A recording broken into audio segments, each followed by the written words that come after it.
What if I told you turning 70 isn't about slowing down? It's about rewriting the rules of how you live. Society often paints this stage of life as bingo nights and early bedtimes. But truthfully, it's a season of liberation. You've already worked, raised families, and carried responsibilities. Now you finally get to decide what matters without asking permission. I met a man named George 72 who calls this bonus time. He says after decades of showing up for everyone else, he wakes up every morning asking, "What do I want to do today?" Sometimes that means painting in his garage until midnight. Other times, it's sitting on his porch with coffee, just watching the sun climb up the sky. The best part: no more rigid schedules, no more proving yourself. This stage is like holding a backstage pass to your own life, full access, no rules. And believe me, once you taste that freedom, you'll never see aging the same way again. One of the quiet joys of aging solo is letting your body call the shots. Forget alarm clocks or bedtimes designed around someone else's routine. My neighbor Louise, 75, has transformed into what she calls a sunrise wanderer. She goes to bed right after dinner and wakes up around 3 a.m. to journal, listen to folk music, and sometimes bake blueberry bread. Then she naps after lunch like it's the most natural rhythm in the world. And why not? At this point, the only clock you answer to is the one inside you. Sleep becomes less about discipline and more about self-care. And instead of guilt, you find joy in honoring what your body needs, whether that's 8 hours straight or 3 cozy naps scattered through the day. It's not laziness, it's freedom wrapped in blankets. Your body changes with age, so why shouldn't your space adapt too? At 40, you might have wanted the magazine-perfect living room. At 70, practicality wins. My Uncle Robert redesigned his house like it was a personalized toolkit. He moved his bedroom to the first floor, installed motion lights in the hallway, and placed his tea kettle right beside his favorite chair. When I asked why, he laughed, because walking across the kitchen for tea is for younger knees. The beauty of living alone is there's no debate over where the sofa belongs or whether the dining table is formal enough. Every chair, every shelf, every lamp is exactly where you want it. It's like building a playground that's safe, comfortable, and completely yours. In your 70s, health becomes a bigger part of daily life, and that's nothing to hide. When you live alone, you can fit your medical routines into the day naturally. My friend Diane, 74, does stretching exercises every morning while watching the news. Before she felt awkward doing them in front of her grandkids. Now it's her ritual, like brushing her teeth. She even sets her pill box next to her coffee mug so she never forgets.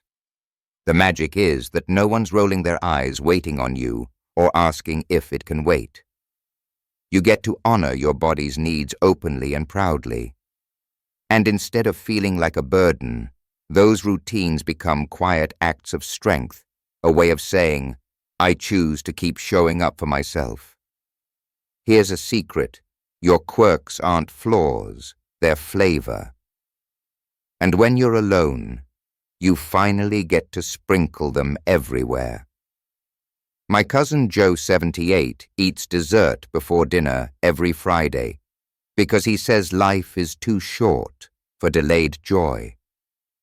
My neighbor Alice keeps her radio tuned to baseball games 24/7, even in the off-season, just for the comforting chatter. These habits, odd as they might look from outside, are small rebellions that make life fun. The world tries to file down our edges when we're younger. Be polite, be normal, don't stand out.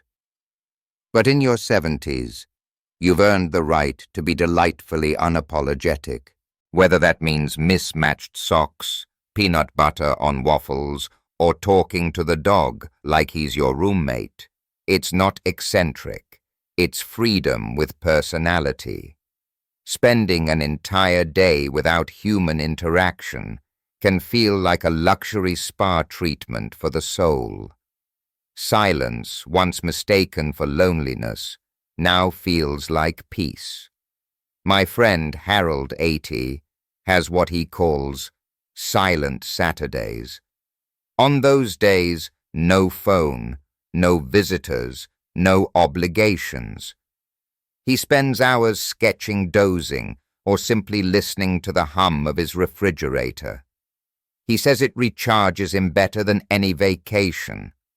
And when he does meet people the next day, he's energized instead of drained. That's the shift time alone no longer feels empty. It feels full because it's filled with you. For decades, meals revolved around family schedules and social expectations. But at 70, eating becomes personal again. If you want soup for breakfast or pancakes at midnight, there's no committee to vote it down. My friend Gloria, 76, swears by her routine of 4 small meals a day, including sardines on toast 3 times a week. She laughs. If my kids lived here, they'd ban me from the kitchen. But she feels healthier than ever. Food stops being about pleasing others and starts being about listening inward. The result? A menu tailored not to culture or clock, but to your body's rhythm. That's gourmet self-care. Few people realize how liberating it is to control the temperature of your own kingdom. My friend Ben keeps his living room brisk enough to need a flannel even in July. Meanwhile, his sister Claire runs her home like a greenhouse perfect for her orchids and her joints. The beauty nobody's arguing about whether it's too hot or too cold. You set the climate that makes your body happiest. In truth, it's not just about comfort. It's about health, energy, and mood. When you're in charge of your weather, you create a world where your body feels at home. At 70, money finally stops being about impressing others and becomes about delighting yourself. Want the plush recliner that warms your back while you read? Buy it. Want the softest pajamas instead of a trendy jacket? Do it. My Aunt Carol, 79, splurged on a mattress that practically hugs her, and she says it was the best investment she's ever made. No guests to please, no fashion shows to attend, just comfort, joy, and small luxuries that whisper, "You've earned this." Perhaps the most underrated freedom after 70 is saying no without guilt. No to draining events, no to unwanted favors, no to conversations that feel heavy. My neighbor Tom, 77, has mastered this art. He smiles, says, "No thank you," and moves on without explanations. The world keeps spinning, but his life feels lighter. Each no becomes a yes to rest, to hobbies, to peace. And that's the essence of this stage of life-crafting days that are authentically yours. No compromises, no performance. Just you living boldly and gently on your own terms. So here's the truth. Life after 70 isn't the slowing down chapter people imagine. It's the freedom chapter, the part of the story where you finally get to edit the script and play the role exactly how I want. And remember, You don't need permission. You've earned this freedom with every year, every challenge, and every victory behind you. So embrace it fully, laugh at your quirks, and treat every day like a well. If this video gave you a smile, or maybe a little spark of hope for the years ahead, don't forget to give it a thumbs up. Share it with a friend who could use a reminder that aging is not the end of joy, but the beginning of a new kind of freedom.